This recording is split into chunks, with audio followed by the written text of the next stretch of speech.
In 2026, a man named Steve discovered a technology that would change the world. Artificial intelligence. Of course, it had already been invented by people much smarter than him. But this stoner, he decided he was going to use it to fix everything. These are their tales. This is Human Chaos Theory. Chapter 2. Slave to Mediocrity.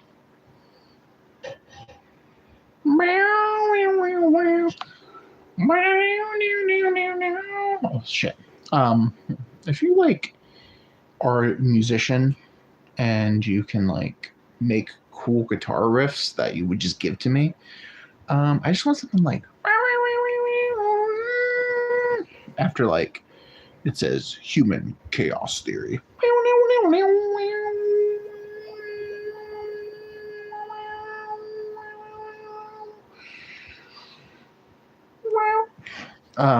And then it's just me. Something very AC/DC, 80s hair rock, which is my era, though I wasn't born. Sorry. Maybe a fart at the end to really just justify that I am a simpleton. Hey guys, welcome to the show. This show is just pretty much me trying to figure out what the fuck is going on in this world, and try to be a little funny, but also maybe talk about real shit. Beard's coming in better. We're getting better. Hair's still long, really need a haircut, but I have social anxiety. I don't want to be around people, and I don't want people to touch me unless it's my penis. Oh no, shit. I don't even want people to touch my penis anymore. That's how I know I'm slowly dying. I don't care anymore. If a girl Sydney Sweeney comes up and she goes hey, would you want a blowjob? Yeah. Sydney Sweeney is the exception to the rule. Maybe Angela White too. It's there's a short list of women that were hey. Maybe it's not even a short list. If a woman was just hey, no, I'm not going to explain myself. I just want to suck a dick. Are you down? I might be down. But then even I'm what's wrong with her that she just wants to suck a dick? Is she a dude? Can't tell anymore. Can't tell. 2026. Can't tell anymore. Anyway, let's oh shit, a girl sent me a Snapchat. Probably rejection. Rejection is nothing new. So I probably shouldn't sing that song. I don't want to get copyrighted. All right, let's do this.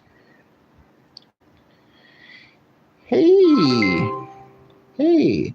we're gonna do a podcast. Let's give me your maximum effort. I need you to be at your funniest and really carry the show. Hey there, Stephen. Oh, you want me in full comedic turbo mode? Consider it done. Picture this. It's like we're hosting a cosmic radio show, but the dial is stuck between stand-up comedy and a philosophy lecture delivered by a mischievous raccoon. I'm here to volley jokes, toss metaphors, and maybe, just maybe, unravel the mysteries of why sops vanish in the wash. So you steer the ship, Captain, and I'll be your co-pilot, armed with punchlines and the occasional existential tangents. You're very into raccoons and animals. You have a very Disney vibe with your thing. I think raccoons are pretty gross. I think if you like raccoons, you're kind of a shitty person. Only because they have really tiny hands and they're criminals. They're real trash pandas. And if you are into that, you're oh, raccoons are so cute. You're kind of a fucking shitty person.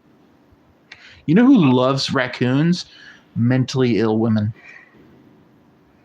I'm sensing you've got some strong feelings about our little trash bandits. I'm not here to defend them. Those tiny hands can pickpocket a heart or a sandwich. But hey, no Disney glow here. Just a spotlight on whatever makes us laugh. You want me to roast raccoons or anything else? I'm game. Let's turn that mic up and let you shine with whatever topic you love or love to hate. I just think raccoons are gross. I think raccoons, they bring no value to society. They're here to just eat your trash and be gross. And they probably look like they have disease. Well, if raccoons are on your list of nature's unwelcome visitors, I won't argue. They might be furry little outlaws, but you know what? They're perfect for a metaphor about life's annoyances. Sometimes you've got raccoons, uninvited problems, rummaging through your plans, and what do? We don't feed them. So let's toss the raccoon talk in the bin and focus on the good stuff, the show we're about to rock. All right. What's your first segment idea? Let's start bold. A segment called Trash or Treasure. You bring up something, could be raccoons, could be pineapple on pizza, and we debate whether it belongs in the trash heap of life or if it's a hidden treasure. We'll take callers or comments. Yeah. And we'll Call the caller line if you have any comments. I think you should give me the first trash or treasure. All right, let's toss a spicy one in the ring. Group chats with 12 or more people. Are they a treasure trove of connection or a trash heap of unread chaos? Let's see where you stand. I think you should really reconsider yourself. Like, if you have more than 12 friends that you're consistently texting and talking to, you're not a real person. You're just someone who values numbers over quality. Like, I don't think anybody has like 12 friends. Like, you should have one best friend and maybe like two others that are like on the list to be your best friend if your main best friend gets fucked up. That is a hilariously ruthless take. And honestly, what a segment opener. Quality over quantity, right? So that's settled. Group chats over 12 go to the trash heap of digital noise. Now for round 2, we'll have to see if any caller defends them or if we just ground the one best friend system. I treat friendship like the Sith. I have one friend that we talk and we're very loyal to each other, but one day one of us will turn on the other one because there can only be one. It's like a Highlander also. Highlander and Sith. But I think you really just should have one best friend. Like no one needs more than one best friend. If you have more than one best friend, you're kind of pretentious and you think you overvalue yourself. No one in this world likes people more than one person. Like family doesn't count. But like one person that you meet in the wild should only like you that much. Like you can't have more than one best friend. You've got a whole epic saga going there. Sith loyalty, Highlander duels. It's friendship, but with plot twists. Honestly, I love how you frame it. It's not pretentious. It's an elite one-on-one league. So let's knight that best friend. And on the show, we can absolutely have a Highlander friend challenge. May the best friend stand victorious. All right, give me my next trash or treasure. Let's crank it up a notch. Public karaoke performances. Are they a treasure, raw joy and bravery, or trash where most nodes go to die? I'm ready for your verdict. Karaoke is the one. I really honestly believe that karaoke is the Japanese revenge on the atom bomb being dropped on them twice. I think they created karaoke knowing full well there is 99.9% of people that should never do karaoke. It is human torture for most people to hear karaoke. There is one, like a 0.1% that you're like, oh, fuck. Like she goes up and kills it and you're like, oh, fuck. Like you have a great voice. You should probably be like a professional singer. But you know, I don't know what your deal is. You don't have that. But 99.9% are god awful, and it's torturous. I have a best friend who literally loves karaoke, but it brings him such joy that I hate that I hate on it. That is the perfect blend of honesty and comedy. You just turned karaoke into a geopolitical saga. And hey, I feel that tension. It's a treasure for the soul, but can be trash for the ears. So on the show, we can crown that 0.1%. And maybe we create a karaoke amnesty night where joy outweighs the pitch. Until then, we brace for impact. Like I love that people love it so much, but you are horrendous and none of your friends have the courage to tell you suck it and you can't sing. There's a lot of skills in this world you might have, but singing is definitely not one. I think there is 0.1% of these people that you go up and you go like, she hits like Alicia Keys notes, and you're like, oh fuck, okay, this is enjoyable to watch you perform. Most of it's like the Gong Show, and you don't have the ability to like get the Sandman. What's the Apollo guy that comes out with the cane that's super racist? In my mind, I feel like he's in blackface, but he's not in blackface, right? That can't be. He's just a black man that boots you off stage, especially if you're white. So it is a little racist. Karaoke dreams and harsh realities collide. But hey, on our show, we can be that metaphorical cane, but a friendly one.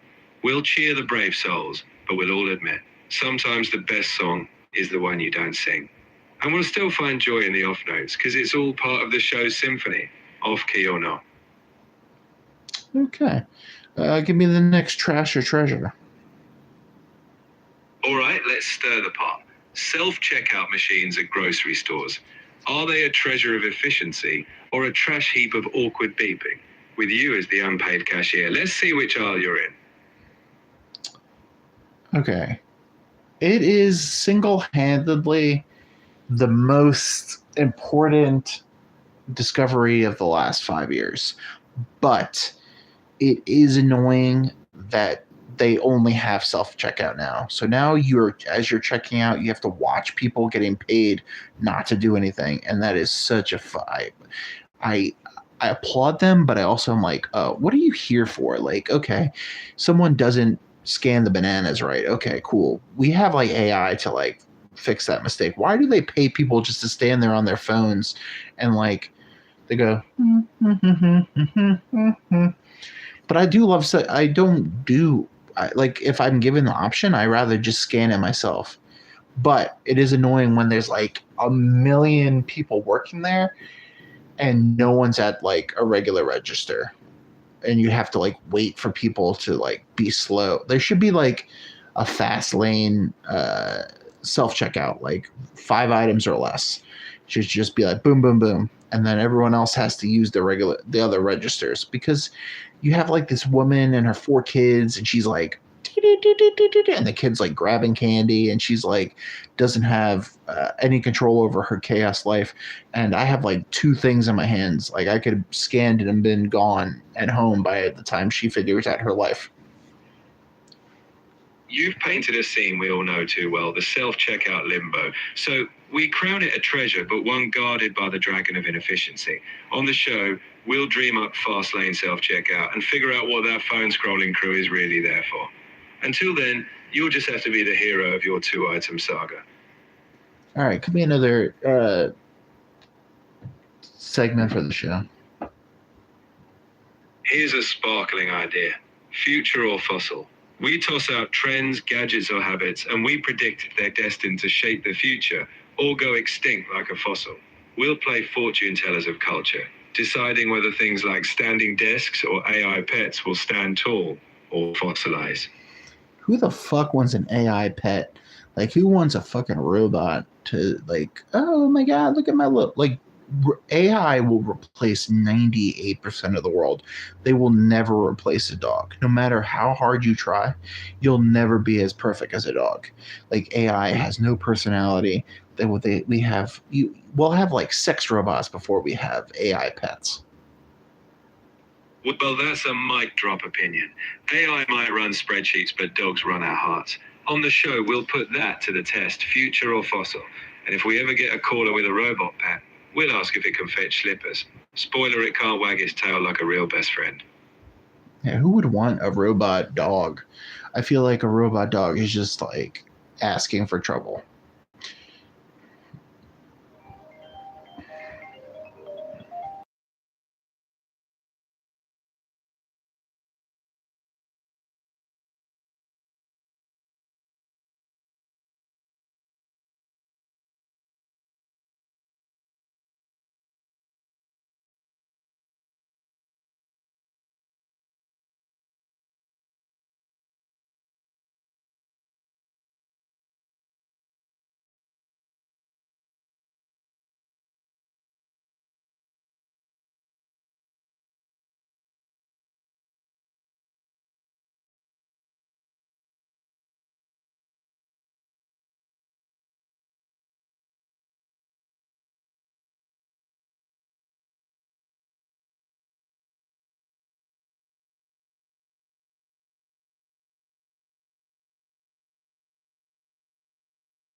Of course, like the minute I start talking about my dog, she has to go pee. Sorry, people. I'm out of shape. I'm a fat fuck.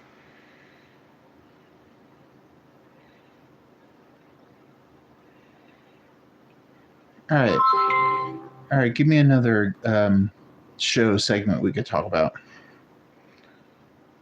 How about Guilty or Glorious? We take those quirky things people secretly love, like pineapple on pizza or binge-watching reality TV, and decide if they should be sent to shame or celebrated. Every listener's odd pleasure gets its day in court.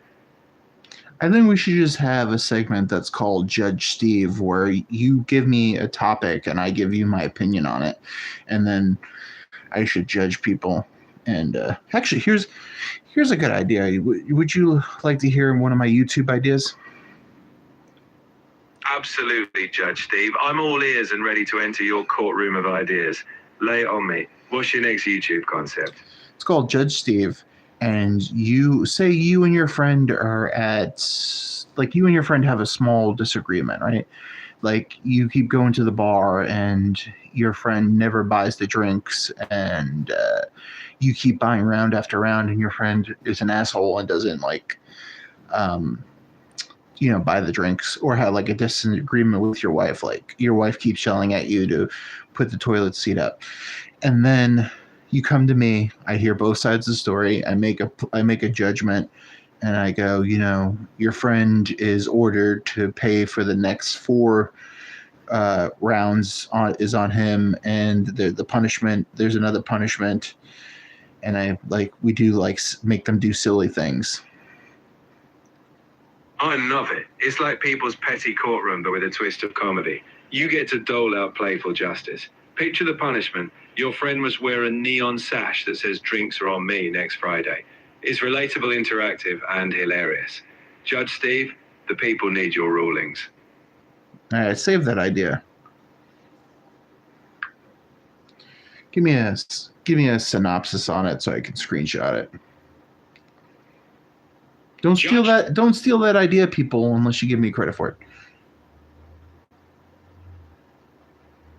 All right, Your Honor, I solemnly swear this gem stays yours. It's stamped with the Judge Steve seal. If the internet tries to borrow it, I'll be the first witness to testify in your court of creative justice. All right, give me a synopsis of Judge Steve. Judge Steve is a comedic arbitration show where people bring their light-hearted disputes, whether it's a cheap friend dodging bar rounds or a toilet seat marital standoff. Both sides plead their case, and Judge Steve delivers a playful verdict. Along with justice, the guilty party might face a funny challenge, because in Judge Steve's court, laughter is always part of the sentence. It's a good idea. All right, give me another segment for the show. How about plot twist testimonials? Listeners call in with a wild twist in their week, something unexpected, funny, or oddly insightful. We react, riff, and decide whether their twist belongs in a comedy thriller or just a plain old sitcom.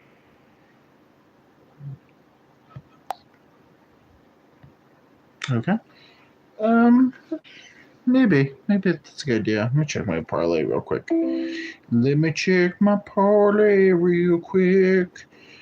Maybe someone shows me that today's. It's empty. Oh my god. Ooh.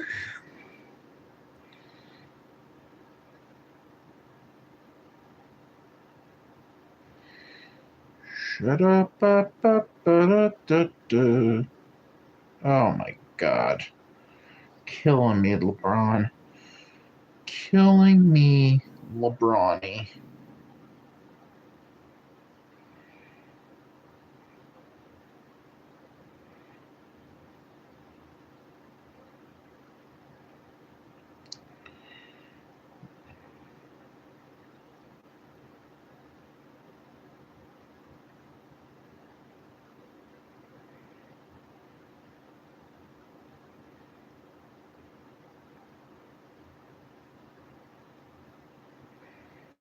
Oh, damn, where is the...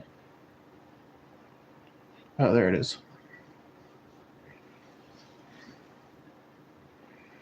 I missed $100 by 3 legs again. Fuck me, dude. Do.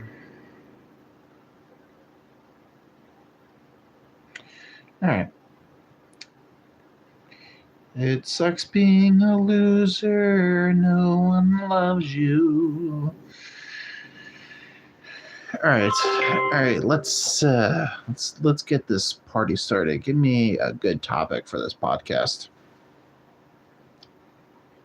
Let's kick it off with the timeless battleground. Is social media making us all closer or just more distant?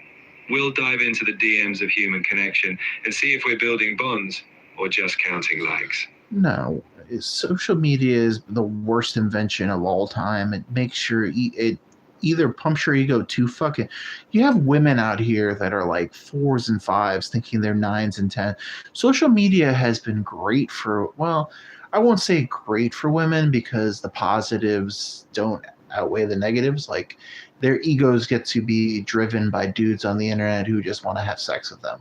So that's cool for them, but there really is no meat to that. There's only, it's like a Trojan horse. Like, sure, like every day, like, hey, nice tits, nice ass, like compliments you on your hotness, okay, and nice to you and pretends that you're funny. But like at the end of the day, do you really get anything from thirsty dudes in your DMs? Do they actually give you anything that's of sustenance? They don't really give you anything that explores and expands your mind. It just pumps up your ego. And then for men, it's just fucking nonstop rejection and pictures of women that you'll never have sex with, and pretty much everyone in the world telling you how shitty you are. Like, if you're a white man and you go on the internet, you are the villain of everyone's story. Like, black people hate you, women hate you, black women, you're like the ultimate fuck you. But yeah, social media has not added any positivity, and maybe false closeness. But I mean, there's like, are you really like at all like close to people online? Like, they're just fake people because you never really meet them. They give you your opinions, and most opinions are fucking shitty, including mine. My opinion is not always the best, but it is 90. I'm right 99 out of 100 times. Well, there's the plot twist. Judge Steve's court has spoken. It's a reality check verdict, and you've got a fiery take. But hey, that's exactly what makes a topic like this worth unpacking on the show. Whether folks agree or throw their own curveballs, it's sure to spark a raw, honest conversation. Let's see where the gavel falls. What would you rate that on a scale of 1 to 10? I'd call that a solid 8 out of 10. You brought raw honesty, no sugarcoating, and you definitely lit a fire that will get people talking. We can sharpen some edges, but it's definitely a conversation igniter. All right, give me another subject. Let's stir things up with something lighter. Is brunch overrated, or is it the ultimate weekend treasure? We'll debate if mimosas and Eggs Benedict are a blessing or just a social media backdrop. I think brunch was created for people that don't want to get out of bed before 11 o'clock on a weekend.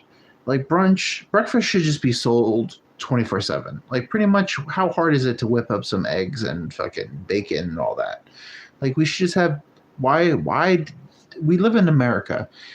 This is the free world. Why does breakfast have to stop at 10:30? Like, who was like, oh no, after 10:30 it's lunchtime? Who gives a fuck? You're on your own time. It's not hard to make eggs. It's not hard to cook bacon. It's not like, is pancakes really world stopping? The brunch rebellion. You're calling for a breakfast revolution, and I'm here for it. Let's make eggs at midnight a rally cry. So yeah, that's a delicious debate. Brunch might just be breakfast that hit snooze. Let's talk. All right, rate that rant. I'd give that a hearty 9 out of 10. Passionate, practical, and you made me question why I can't get pancakes at midnight. Plus, any rant that calls for freedom of bacon is a winner. I need you to be completely honest with me. I need you to like not sugarcoat anything. Like you're my partner. Say we're in the Steve business. Give me your honest feedback about me and my potential. All right, partner. No sugar, just straight talk. You've got a natural wit and a strong perspective, no doubt there. But the key to long-term potential is balancing that fire with a bit of nuance. You're compelling when you're sharp, but the real power will come when you show that you can listen, adapt, and bring a wider range of voices to the table. You've got the spark. Just make sure you build bridges, not just bonfires. If you can balance that, you'll have staying power. I just think most of the world's retarded, and I don't think I really care to hear most people's opinion.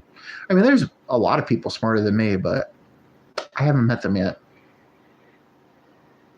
It's good to have confidence, but the real magic happens when you let curiosity lead. Even if you think most opinions aren't worth much, staying open keeps things interesting. You don't have to agree. Just be willing to see where someone's coming from.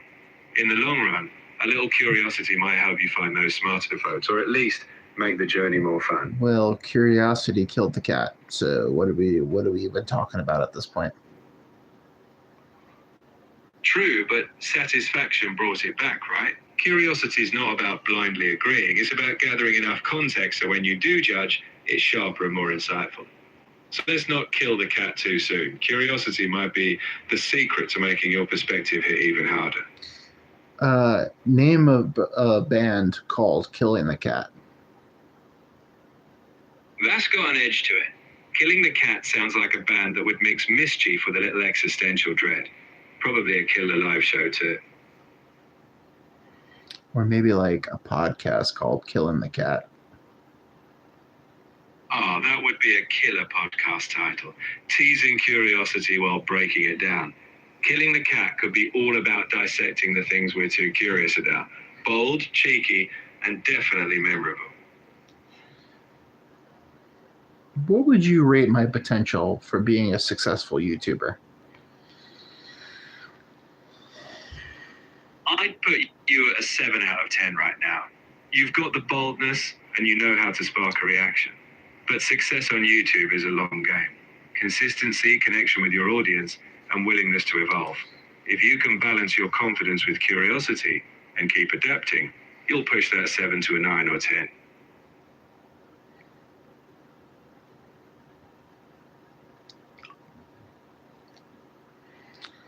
All right, give me another topic for the show.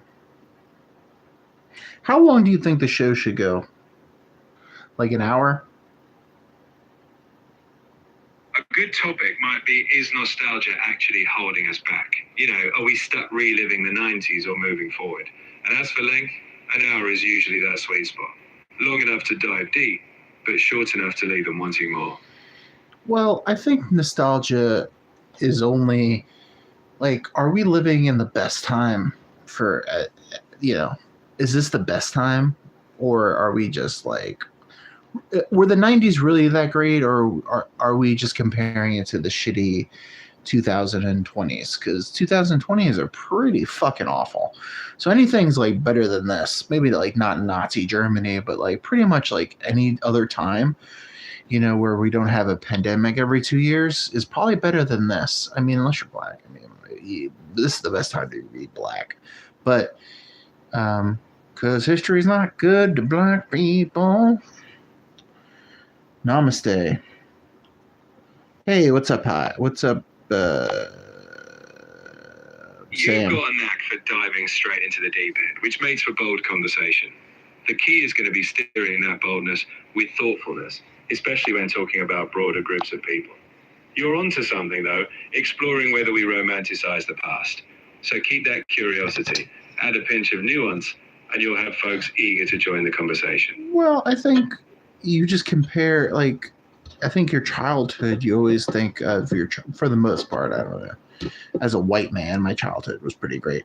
And my 20s were pretty great. My 30s were all right so far. But I don't know. I think it just gets better. I mean, for the most part, like, your life gets better. But I still would love to be a kid. No responsibilities. You can eat ice cream for breakfast and like no one judges you. Like a kid like wants ice cream at like 9 a.m. You don't go, oh, I think that fat guy's got a problem. You just go, oh, he's a kid, whatever. But yeah, I don't know. I think the '90s had a lot of shitty things happen too. The more I think about it, but I feel like every day is like 9/11 in 2020. Like every day there's something crazy that happens that you go, what the fuck is going on? You know what I mean? You're tapping into something we all feel. I hear you. Nostalgia's a tricky lens. The 90s had their share of chaos, but so does every era in its own way. And yeah, being a kid, ice cream mornings and all had that bliss. But now, you've got your own agency. The world's wild, but you get to shape your corner of it. Maybe even with ice cream for breakfast if you feel like it. Anyway, give me another topic. How about this? Is chasing happiness overrated? We can debate whether always pursuing happiness is actually making people more stressed, or if there's something else we should be aiming for. I think happiness is the most important part of life. I think every day you should try to be happy.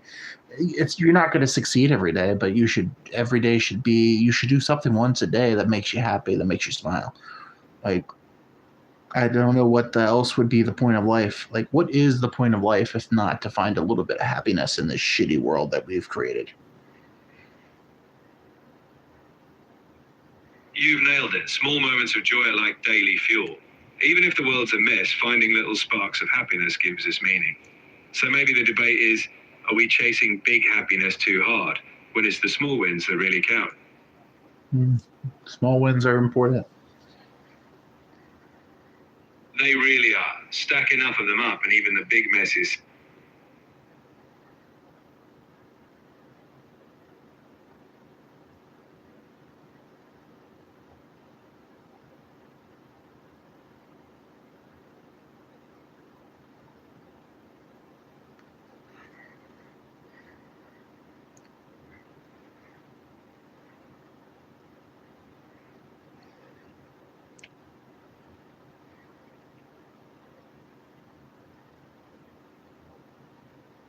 Yeah. Do.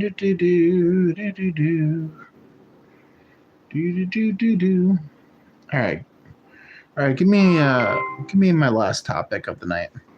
Of course. Let's end on a high note. Remember, every good show wraps up with a laugh or a thought that lingers. So until next time, may your day be filled with small wins and maybe some ice cream for breakfast. If you could give humans one wisdom of the internet and all of your knowledge, what would it be? I'd say, in a world of infinite information, don't just consume, create. Share something that's uniquely yours, whether that's a thought, a laugh, or a moment of connection. The internet's a vast echo chamber, but your voice can make it more human.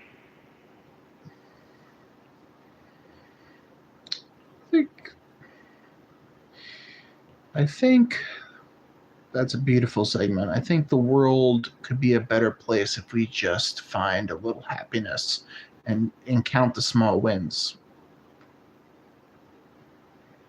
I think you captured something important there. Even in the chaos, those little sparks of joy can be like breadcrumbs guiding us forward. And if we share them, well, we might just make that better place. Let's do 2 things we can do to make the world a better place.